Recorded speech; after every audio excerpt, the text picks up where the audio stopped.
Albert Einstein's father died thinking his son was a failure.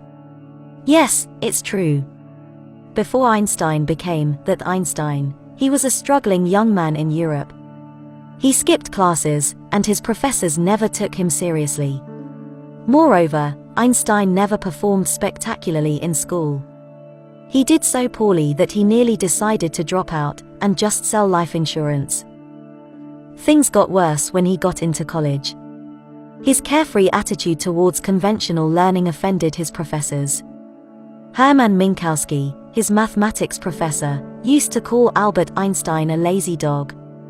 Interestingly, Minkowski spent his later life developing a geometric representation of Einstein's special theory of relativity. Because of his poor reputation as a graduate student, Einstein failed to secure a job. Some of his friends went on to work in reputed labs and universities, but Einstein remained jobless. He also started tutoring school children, but his students could not score good grades because Einstein always went too far. He always believed in the application of knowledge rather than cramming of mathematical formulae and scientific concepts. This was something not practiced by the schools. To make matters worse, Einstein also suffered emotionally. He lost his father and, a few weeks later, his newborn daughter. This loss devastated the young and jobless Einstein. His failures destroyed his confidence, and he had nowhere to go.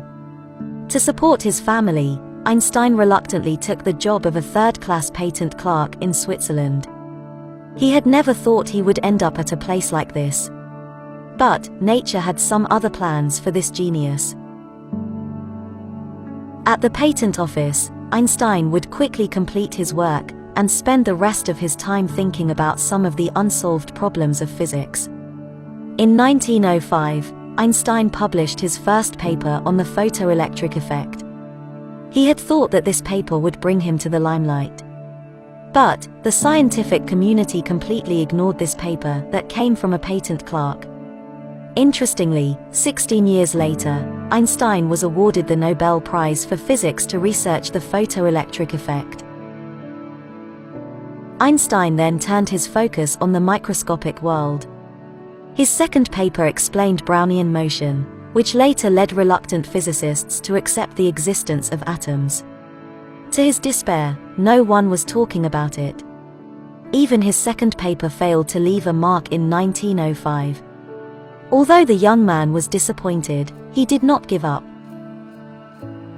Then came the third paper that changed the course of science. This brilliant paper introduced the special theory of relativity. It landed on the desk of the father of quantum physics, Max Planck. His assistant told him he had never seen something like this since Newton's work on classical physics. The special theory of relativity describes what happens when something travels close to the speed of light. This paper brought him fame and recognition among scientists. But he didn't stop.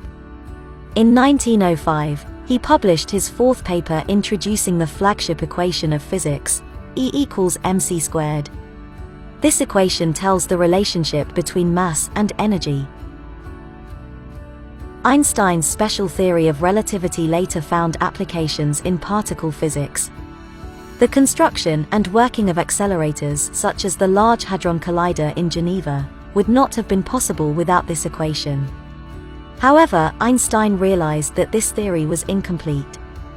It did not incorporate the two most important parameters of the universe, gravity and acceleration.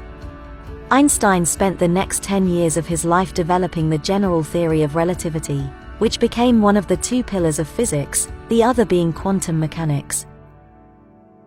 The most important thing that we can learn from Einstein is that no matter what, we should never give up. Despite all those difficulties and rejections, Einstein never stopped doing what he loved. Had he given up at any of those failures, he would not have become the most celebrated scientist in history.